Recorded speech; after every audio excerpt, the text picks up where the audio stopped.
My lords, ladies and gentlemen, good evening. It's wonderful to be here, and what a wonderful array, what a great turnout. I want to start by saying that I think collaboration between charities is underdone, actually. And it's so good to see Patchwork and Mosaic and UK community foundations all working together here tonight, facilitated by Norton Rose. Thank you very much, Norton Rose.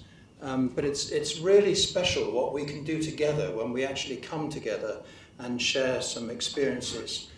And I also want to say, what an inspirational talk, Rumi. Really fascinating listening to you. And with my other hat as well at St George's Park, which is all around leadership development and trying to change the culture of English football and focusing. I said football, not cricket.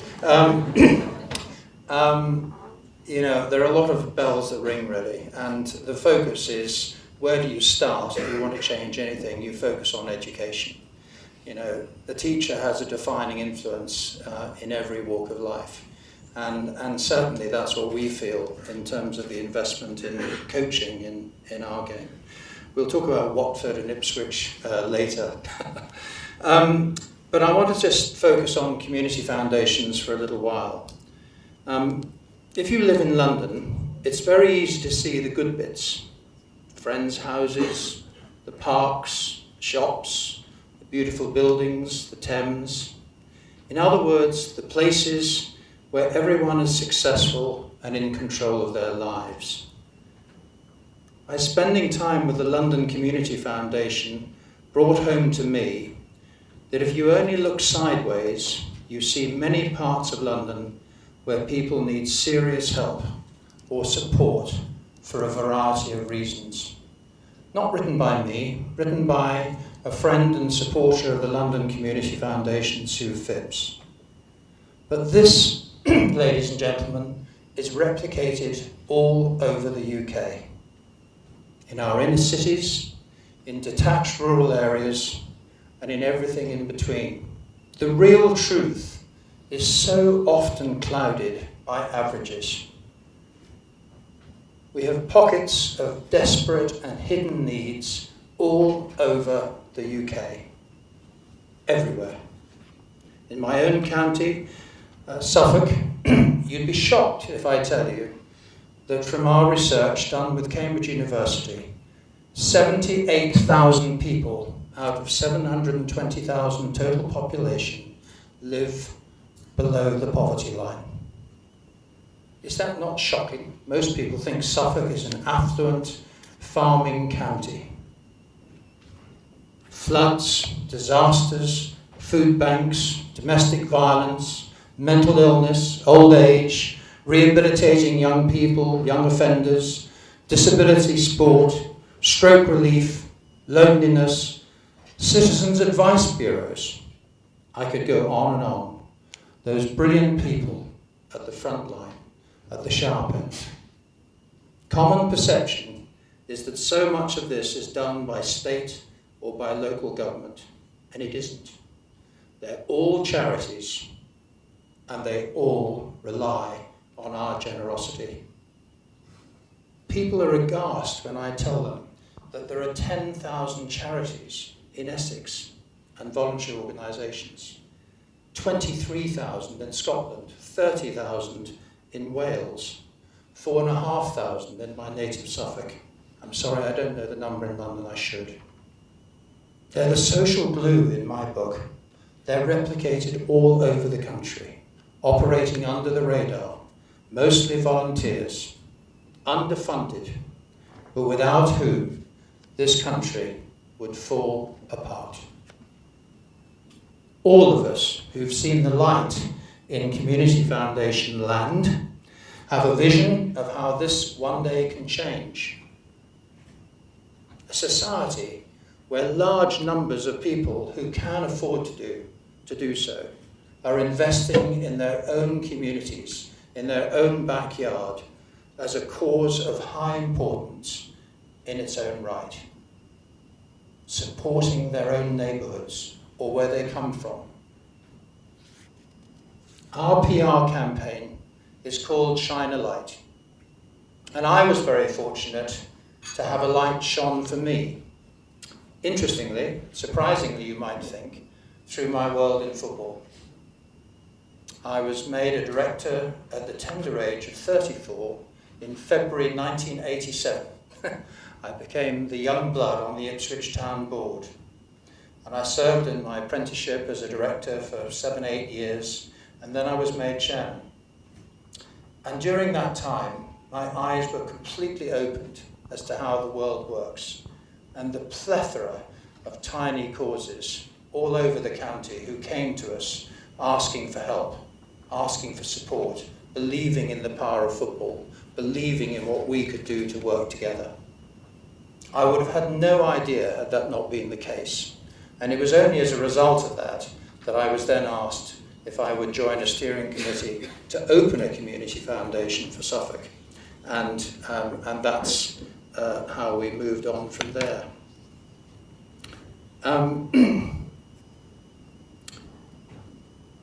Community foundations tick all my boxes. We don't compete with other charities, but we rather act as a hub to channel funds directly to them. We build endowment funds for local communities and generate pools of donors so that projects that really do enhance quality of life can be sustained. Together, we save community-based charities time and money by managing multiple donor funds under one roof. This means that one grant application can access multiple funds. It's a business model that's very effective and enables community foundations to maximize government initiatives, such as the current 50% Community First program that we are running and is available until next year. I was hoping Mr. Cable would be in here so I could say, please would you extend it, Mr. Cable. This is a real stimulus in social action at local level, unlocking private and corporate funding that otherwise simply wouldn't contribute. We're very transparent and cost-effective as an organisation. You see where your money goes and where our minimised overheads are spent. We can't afford advertising, so we have to do everything through PR. But our Shine a Light research does show that our focus on Aid UK has widespread support. 44% of adults give money to support their local communities already, but 52% would give more if it were easier to do so. An invitation, a challenge, and an opportunity in one. Yes, this is social responsibility, but I far prefer to think of it as social opportunity. Something that many of you in this room clearly already understand. The most staggering thing about the research we undertook last year was that only 2% of people thought that business was a positive force for good in communities, despite the CSR initiatives that we're aware of, that we'll hear a little bit about from Norton Rose, and no doubt there are other companies in this room who are keen supporters of communities. But I think that's a staggering statistic. And whether it's accurate or it certainly tells a tale. And I know it because CSR programs have been the first thing that have gone out of the window of companies, so many companies, when times got tough. But I think it's a damning indictment. If you go to Japan and you don't have a CSR program, you're virtually corporately excluded.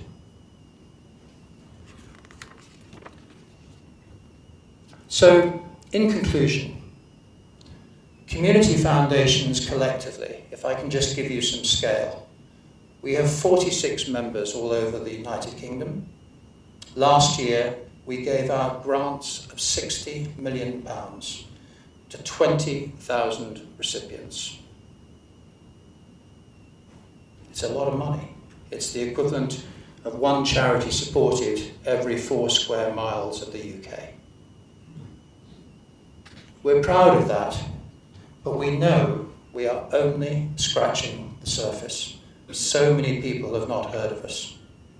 At the UK Community Foundations, we're the umbrella organisation, last year 50% of the endowments we raised were derived from work that we'd managed. So together with our members, we've enabled tens of thousands of old, vulnerable people to stay warm this winter. We've distributed huge amounts of money for comic relief, for whom we are the agents for distribution to grassroots charities all over this country. We've launched successful appeals in the last few months in Norfolk in November, and in Somerset and Devon and Cornwall in the last 2 weeks for flood relief. Community foundations are at last beginning to be taken seriously. One of our chief executives was invited to address one of the recent meetings of COBRA. And one very important part of the armoury, before I close, is the Beacon Awards. It's an opportunity to celebrate the extraordinary generosity of some of you in this room, but of all those who recognise community, be it nationally or regionally or locally, and support it. We've had the first very successful awards. You've seen the video. I'm delighted to tell you that the next awards will be held in March 2015.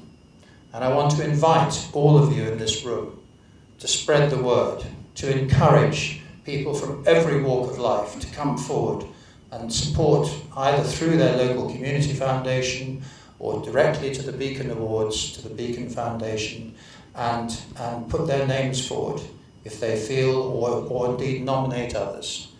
We are a totally inclusive organisation. We want to see winners from every walk of life. Talking of which, we've got a little way to go. We're quite pleased with our progress, but who saw last month that Mark Zuckerberg gave $990 million to his own community foundation in Silicon Valley? I see that as a challenge. I say that to all of us. We've got a long way to go. Philanthropy the Americans think they invented it, I think, but they have certainly shown us the way in terms of developing community foundations. And this, indeed, is our centenary year. 100 years since community foundations were first founded in the United States. And yet, UK community foundations only started as the Community Foundation Network in 1992. So to sum up, charitable giving is a very personal thing. Very personal. Community foundations do not have any bias, save one, to encourage people to support their own communities, not necessarily at the expense of any other cause, but alongside them. We encourage every bit of philanthropy that anybody wants to do. We simply ask that whatever anybody does, please, will you keep a little bit of what you do for your own backyard, for your own neighbourhood, for your friends, for your community, for the place that you live, for the place that you work. So, ladies and gentlemen, help us, please, going forward. Support the Beacon Awards as you can, but help and support your local community foundations. I'm thrilled that a number of the chief executives and other trustees and directors of community foundations from all over the United Kingdom actually are in this room. We've got representatives from Oxfordshire, Northamptonshire, London, Northumberland, I think I've seen, Milton Keynes, quite a number. Anyway, it's fantastic to see so many of them here supporting, and hopefully you'll meet some of them at the end. Now, I have one or two questions and the very pleasant job of asking Patrick Farrell if he would come up and we could just ask him to give us an insight as to how Norton Rose, how are we going to stage manage? Come and stand here, Patrick, it'd be easier rather than sitting at the chair. Norton Rose are very strong supporters of London Community Foundation. Tell us why supporting your local communities through London Community Foundation has been so important for Norton Rose. We used to have 6 offices across the river, but we moved here about 5 years ago, and we've always done things in the local community. We have also set up a charitable foundation. We're a law firm, a city and international law firm, but some years ago the partners set up and funded from the profits of the firm a charitable foundation, which is primarily a grant-making foundation. But when we moved here into one office, we thought, which was right, that we had a renewed sense of community and we should do some work in the local community. We have all these nice offices, but Southwark is a particularly deserving place. So I can give you one statistic. So I, with my Irish optimism, troop off to Southwark Council to meet representatives of their charities, and they had 8,000 registered charities in Southwark. So I came back to think about what we should do. And we took advice from other professional organisations who are here, and they put us in touch with London Community Foundation, who have been fantastic and have helped us frame a policy, a theme. We picked on, eventually after internal consultation, children, disadvantaged and disabled children, and sport. And this mirrors some of the sports activities that we do within the firm. And they've located and did due diligence and found charities and did our work for us. And we have had a very successful relationship both with the foundation, who manage the relationships with the local charities, have given us access to funds, which has been very valuable. So we donate money every year, and we also have quite a large endowment fund which we will use for these local communities. And the other thing, following on your talk, from straightforward donations, over the years this has developed into mentoring. So the children that we've taught rugby, we played tennis with, and they beat us at cricket and all that sort of thing, are now coming up to leave school. They're coming to us for careers advice. We're helping them with their CVs. They may not be lawyers, but we're helping them on mentoring and careers advice, interview training.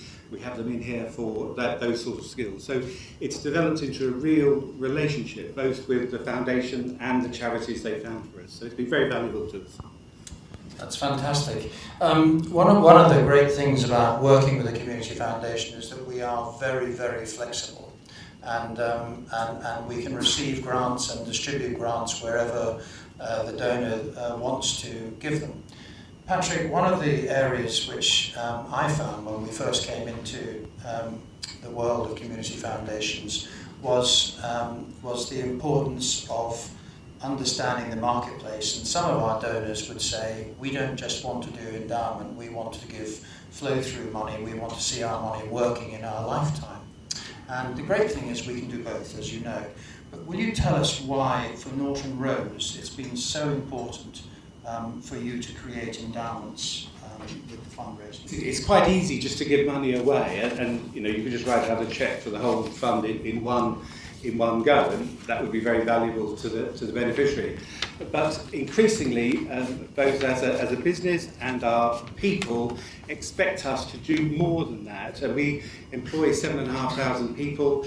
Our clients in particular are doing the same sort of thing, and we just don't have the skills or the time to do all the work necessary to find appropriate charities. We're lawyers, we're doing other things. So it's just been extremely valuable just to rely on people's advice, to find, to locate, identify charities, to explain to them the relationship and effectively manage a relationship that we otherwise couldn't do, and to develop it into more than simply giving money. The partnership side of it is becoming increasingly important to us, and we couldn't do it, frankly, without somebody helping us, such as the foundation.